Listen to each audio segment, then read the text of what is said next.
Good evening, everyone, and welcome to this week's edition of the Hogs Media Podcast. We come to you on a Razorback victory week, and it feels good. I'll tell you that. It feels very good. It sure does. SEC win to start SEC play. That's pretty big. Um, Especially after last year when we couldn't buy a win in the SEC. So it's nice to see our boys respond. I still consider this, a little bit of a response from the Oklahoma State game. Hmm. Obviously we had a game in between, but not really a challenging game. So yeah, this was good to see how we respond against another, Power Five school. I guess it's like Power Four now. But yeah, I mean, let's talk about it. So first first half, first quarter even, we start with the ball, and we march it down the field, 11 plays, 52 yards, of almost 5 minutes of play. Pretty decent drive, there was like few, 10-yard plays, 8-yard plays, consistent, 4 yard plays. We end up stalling out, and we have to kick a field goal and we miss. Which I will say, I think special teams has already been a concern through the first 3-4 games. I think it's going to continue to be a concern. Our kicker, we saw it against Oklahoma State. We literally, you can never predict how the game script would have gone differently had he made a field goal, but we uh, we win that game. It's an overtime game. It's a tie game there, and then here we are against Auburn. We miss a field goal. Pretty frustrating. It was a 41-yarder, so not a chip shot, but very makeable for a college kicker. An SEC kicker, he's got to make. We have to have all the points we can get, and pretty much we're due for a miss a week at this point. I think he's missed every week, Yep. and yeah, Yeah. we're lucky this one didn't matter as much, but it will in the next few games. Every point will count. He's gonna have to be. I don't even know how to describe it. He can't miss. You got to be automatic. That's the word. Yeah. Yeah. Yeah. He needs to be. Auburn comes out. Honestly, they came out pretty hot. I mean, their first 6 plays, 13 yards, 6 yards, 3 yards, 9 yards, 9 yards, 8 yards, right? So they are marching. I mean, they go 48 yards in 6 plays, and it's fast and it's scary. And then bam, we get that interception, which was huge. It was tip drill, knock it out of the air, and Slaughter was right there, for the catch, which was, good heads up play. And I literally feel like that moment, even though it was in the first quarter and it was Auburn's first drive, I feel like that set the tone for the whole rest of the game. Like, we never really gave momentum back after that. And Auburn never came back out and looked that sharp again, right? I Um, mean, their first, like I said, first 6 plays was like, oh, they're gonna march all over us. And they never looked like that again the rest of the game. no, they really didn't. I mean, everybody knows about Hank Brown and what he posted, saying he was ready to dominate Arkansas. Then he gets benched at halftime. It's just like, welcome to the SEC, freshman. Like, you can't.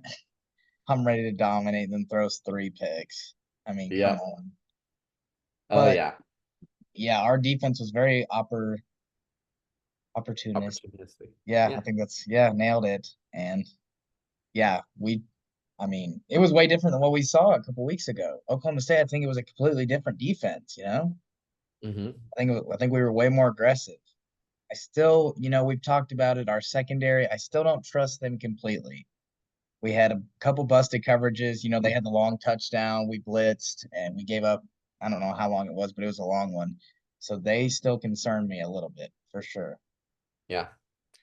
Yeah. I mean, I would say, like, kind of across the board, our defense is serviceable, but not great. Yeah, Right. Like, they're that's what I. very serviceable. Uh our defensive line, like they do a decent job of contain, but they don't They don't get really to get pressure still. they don't get We've pressure talked about it. We still. don't get any pressure really. I think we had two Yeah. sacks this game, but that's it. Yeah, 2 sacks. Um, sorry, I'm trying to pull up the box score. And Landon really hasn't been like that monster we expected him to. Like he's having a good season, but like we expected preseason all SEC stuff, and he just hasn't been getting the quarterback like that. Yeah. Yeah, that's been super interesting in this game. He ended up with, don't tell me it was, I know he had a tackle for loss, or maybe let's see, defense, Landon Jackson. I literally am not even seeing Landon Jackson on the box score. Nick Oh, there he is. Nichols. There he is. There he is. Two tackles. And it wasn't a tackle for loss. Okay, I remember it So was at the line of scrimmage or so, but that's the only impact play I remember him making. And maybe he's getting double teamed. I don't know. I don't really focus that much, but with how much is expected of him, you would think we would see him getting to the quarterback. yeah, you would. There's room for improvement there. Again, they're doing serviceable, right? They're not giving up a ton of huge runs. They're not giving up a ton of like huge chunk plays. They're not letting quarterbacks just like run up and down on us. Even when Auburn switched to Thorne, who ran up and down on us last year, he was pretty well contained. He had one or two scramble plays where he got out of he got out of there. But for the most part, with Thorne, we were putting pressure on him, keeping him contained. So yeah, like I think I don't have any huge red flags on our No. defense. Some of the injuries I did see that like coming into this week, our injury report, like our secondary was a little beat down. We had a few guys that were on injury. Um, so it was nice to see that we were still able to get multiple interceptions like in the midst of that. Um, Yeah, TJ Metcalf had a great game. Very yeah, good. player of the week, Yeah. deserved it. Multiple interceptions. Big time game for him. I believe he's from Birmingham, so it was a little bit more personal for him. I don't think he got recruited by Auburn. So Yeah. big time game for him. He was definitely the leader of the defense, player of the week, like you just said.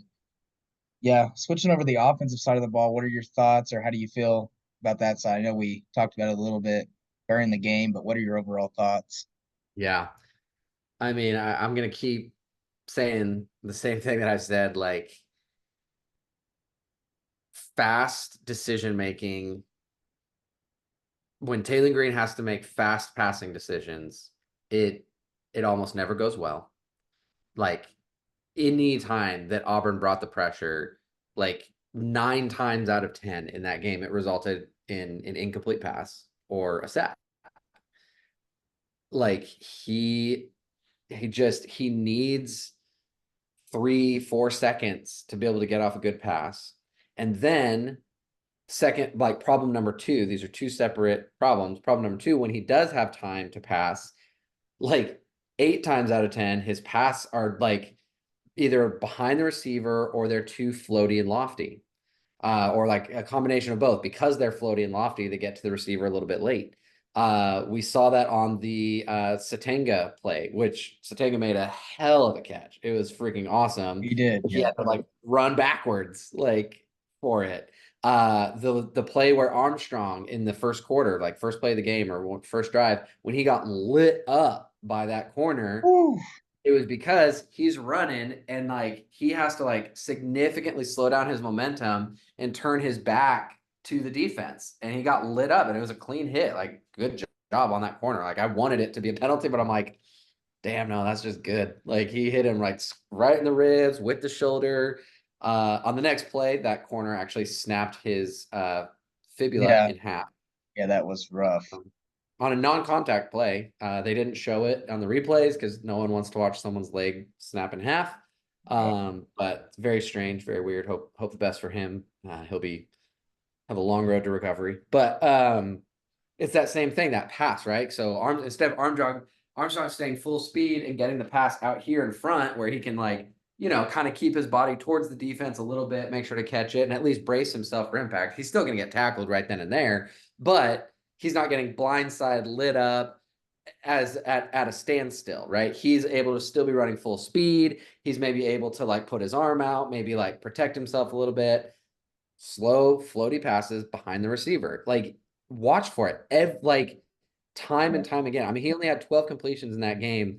I can remember at least 7 or 8 of them, like out of 12, where the receiver, you watch them, they go from running full speed to slowing up or coming back for the ball or like having to do something to adjust. Like it's not there. And then he had 15 incompletions. He was 12 of 27, like Just 40%. there's just no zip on the ball, you know? There's no zip. Like you Yeah. said, you described it perfectly. They're just very lofty passes, and he's lucky more don't get intercepted. Yeah.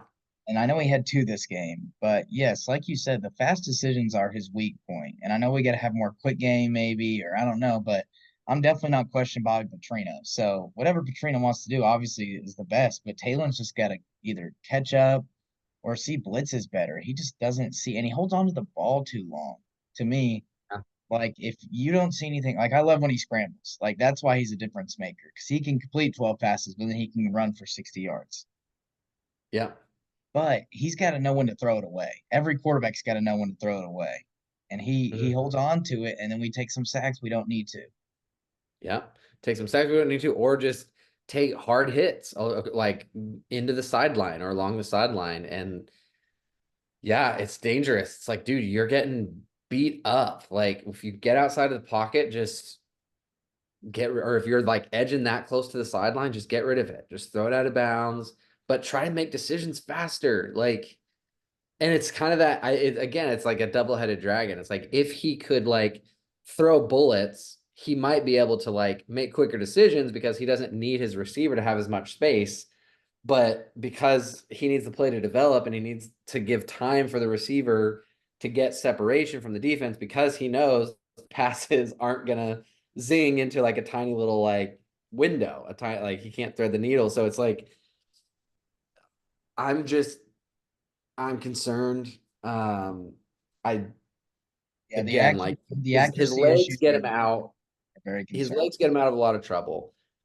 But if you just take his running out of it and just him as a like passer, I mean, bottom three in the SEC, in my I mean, opinion. yeah, any team from now on is just going to make us throw. I mean, they're going to load up the box against Jaquindon. They're not going to let him. I mean, he only averaged like 3 yards a carry this week. So more defenses are going to do that and then just contain Taylor. And then they're going to make him throw 40 times a game. Yep. And they're going to say, okay, beat us throwing it 40 times. And here's the thing I also saw in the box score who does he throw to besides Armstrong?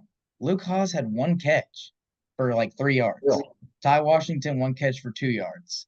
Satanga had a couple. Armstrong gets like 10 catches a game, but Tesla gets nothing. Haas needs more. Broden has been struggling with drops, but he still needs more targets. Like, we just got to spread the ball more. And it's just like, sometimes it feels like Armstrong or nothing. And I just feel Yeah. like we got to get more wide receivers and tight ends involved. Yeah. No, you're absolutely right. I mean, on the season, and Armstrong missed game one. Yeah, he So was on out for three Pine Bluff. games only, he's at 23 receptions for 350 yards. The next person closest to him who played all 4 games is Satanga with 10. So 25% more games, half as many receptions. I wish this told me targets per game, but it doesn't. Yeah, and then Broden 7, Hawes at 6. Like that means Hawes is getting less than 2 catches a game. Like that's not okay. Like, Haas should be getting 5 catches a game. yeah, he should be averaging like 5 for 50, Yeah, like 5 for 48 every single game, or four for 38. Like yeah, like we know the Petrino offense is set up for the tight ends. We had great tight ends: DJ Williams, Chris Gregg.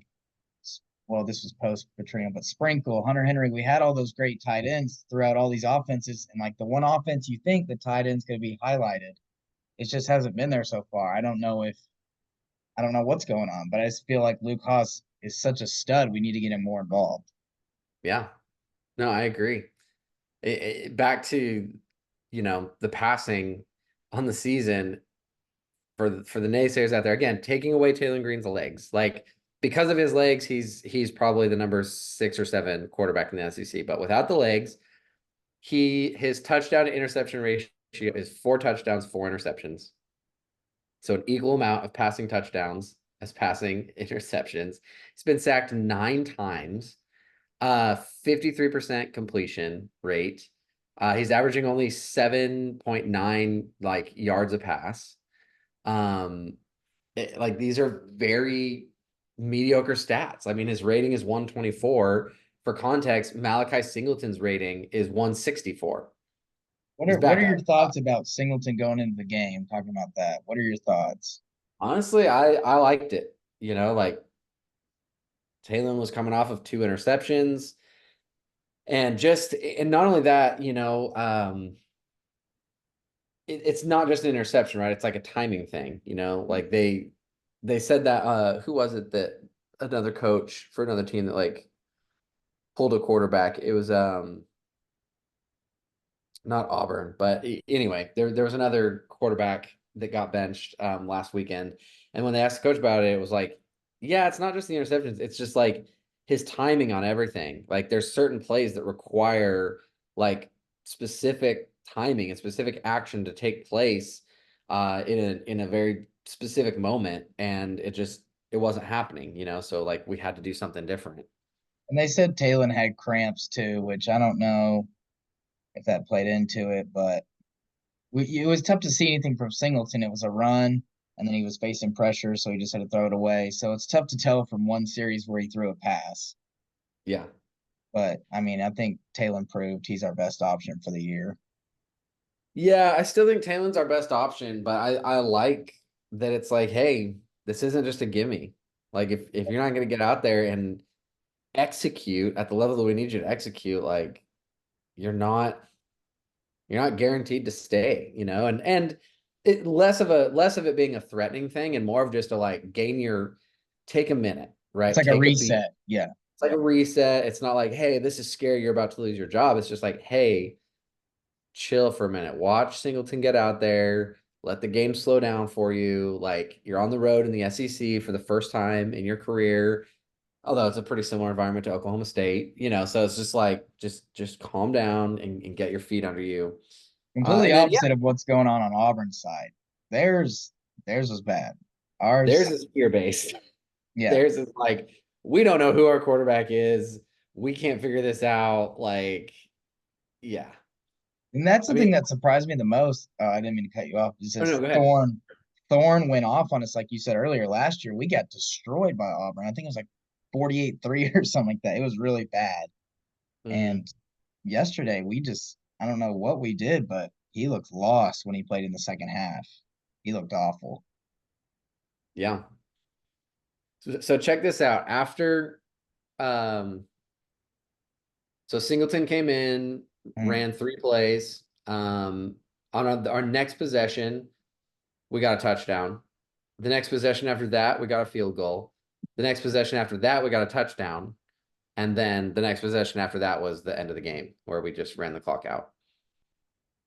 So it worked. Like literally every possession after Taylor hit sat, once he came back in, it was touchdown, field goal, touchdown, end of game. I wonder if that was a Pittman decision or a Petrino decision to sit Talon. I wonder. Because It's a I good don't know question. if we would have saw that last year with KJ. Say KJ, which KJ didn't throw very many picks, but say he did, KJ struggled at times, and there was never like Chris will go out there for a series. Like Hmm. maybe that's Petrino echoing more. I don't know. I would say so. I think Petrino is, I mean, it's pretty well documented. He's much more of a X's and O's strategy coach, right? Pittman is more of your like personality coach, right? Like the players like him and they want to play, hard for him because we love coach. We, do it for the Gipper. He's like more that, whereas Petrino is more in the like, hey, putting the right people at the right place at the right time, strategically, X's, O's, like outsmart, outwit, outdo. And so last year, if KJ was struggling or if anyone was struggling, right, Pittman would be like, that's my guy. I don't want him to be afraid of losing his spot. It's about loyalty. It's about trust. It's about, keeping a guy's head high, held, and Yeah, there's some validity to that. Obviously, you don't want a player just like constantly in fear. But I think there was times where, yeah, Pittman like was a little too heavy on like we're loyal and we're committed to this guy, even in like off season, right? Like coming into I think it was KJ's second year as a starter. mm, Basically, Pittman was like, of course he's going to be the starter. He was our starter last year, so why wouldn't he be our starter next year? And it's like because you have to earn it every year. It's like he's our guy. So yeah, I definitely think it's a Petrino thing of just like, hey, look, yeah, he's our guy until he's not. Like we need him to keep showing up. And it worked. yeah. Yeah. Well, heading into the Overall, A&M game, what do you think we need to do better? yeah. I mean, I feel pretty good actually about A&M, surprisingly. I know they're ranked, top 25. Yeah, they're 24. They're 24th. I don't know that they necessarily deserve it. But yeah, I mean, like passing yards, they've had two QBs this season, both get a lot of reps. Reed has 420, Wingman has 225. So they're not like crushing it on passing. Um, like those combined is 647 yards on the season. Again, putting it in perspective, Taylor Green is at 950 on the season, and we've already talked about Taylor Green's passing ability being subpar. So if Taylor Green is like out throwing them both on like yardage and he's pretty comparable on completion percentage, like their quarterbacks are at 54%, Taylor Green's at just about 54%. So like their quarterbacks are performing at a very similar like actually a reduced efficiency than Taylor Green is. They're at like 6 touchdowns to 2 interceptions, quite a 3 sacks. So I'm not super worried about their passing game. Mm, Uh, and their running game, again, it's good, not great. Their leading rusher has 350 yards, averaging 5 yards a carry. Again, for perspective, Jaquaden Jackson has more than 100 yards more on 6 yards per carry, on just as many carries, right? So like their leading running back has 63, Jaquaden Jackson has 69. So again, like if you're just looking at it from an optics perspective, our running game is better than A&M's running game. Our passing game is better than A&M's passing game. They have given up like quite a few points on the season. Like 23 to Notre Dame, 10 to McNeese, 20 to Florida, 20 to Bowling Green. So their defense isn't, they're not pitching shutouts. Our defense has been performing, especially against poor teams, better, right? Like we shut out our opening week. Um, and so we're very, very similar. So I think we have the edge kind of on all fronts. If we just go out there and do what we can do, play like we did in the first half against Oklahoma State, play like we did in the first quarter and the fourth quarter of Auburn, like we're the better team. yeah, yeah, I agree. I think it's going to come down to those little plays as well against A&M, like it does every year. Same thing that we struggled with against Oklahoma State. We have to make those plays this week. I think special teams will be huge. Ramsey will be very big in this game, I think. Everybody knows how it happened with Cam Little, the over the crossbar thing. We've seen kicking is huge in these games and turnovers. We have to win the turnover battle. Yeah. Have I to. think it'll be a close one. Oh, I think it'll I think so. be an eight game or less. And I think we'll win it. Um, honestly, I think we'll win by 8. I think it'll like kind of come down to like similar to like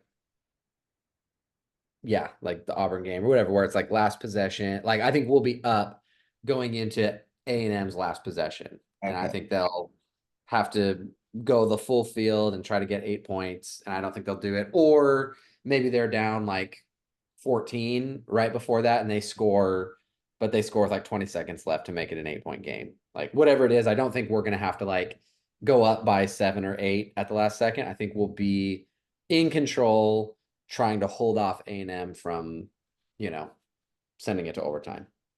Yeah, I think so too. Um, is there a key player that will stand out to you or that you're looking for in this game? We've talked about a lot of players. Is there one you're looking at for us? So there's a couple guys that I think add an interesting dynamic. Mhm. I think Braylon Russell as a power back, I think he has a really interesting dynamic. He saved our butts on a couple fourth down plays, Yeah. and short and goal. So he's big, he's strong, like so I like what he adds. You know, he can be a nice complement to JJ and Rodney Hill. You know, Rodney Hill's kind of a speed back. JJ Mhm. is just an all around running back. But I like that Russell can be like that power back, like get you 2 yards, bulldoze a guy, you know, like run him over. So it'll be interesting to try to do that. That might allow us to like run a few more plays under center. Okay. Again, that's not Petrino's offense. We don't love running under center, but just to keep the defense honest, right? The more we can keep the defense a little unsure of what we're going to do, I think that's just going to help Taylon Green, right? Like that's going to keep the defense from just sending full blitzes or like going full on. If they see that we have like a power run game, they might, you know, be a little more cautious on the blitz or just different things like that. And so And it'll help with our snapping issue that we continue to have. The snaps have been bad they have, it's like like how are we not consistent on snapping and catching the snap? every game. There's a fumble off a bad snap every game. Yeah. Every game. It's it's pretty rough. I'd say I'm gonna be looking to see kind of what we were talking about earlier of like who's our second receiver that steps up, right? We saw Satanga, you know, break downfield a couple times this game, which was really exciting. We know he's a speedster.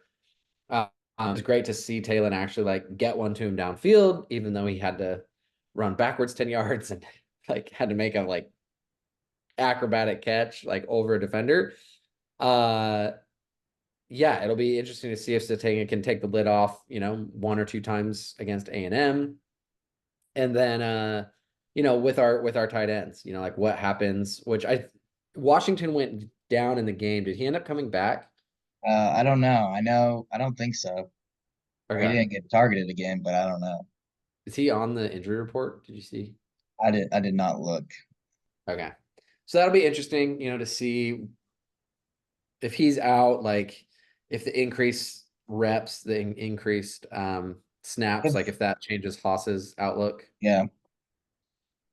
But yeah, I'd love to see. So those are a couple things, you know, see Russell get a little bit more involved, see Satanga, you know, continue what he started, you know, last week or the week before, and then see if we can really start to get Haas more involved. I think those, especially Haas and Satanga, right? Because they're like every down players, you know, every snap type players.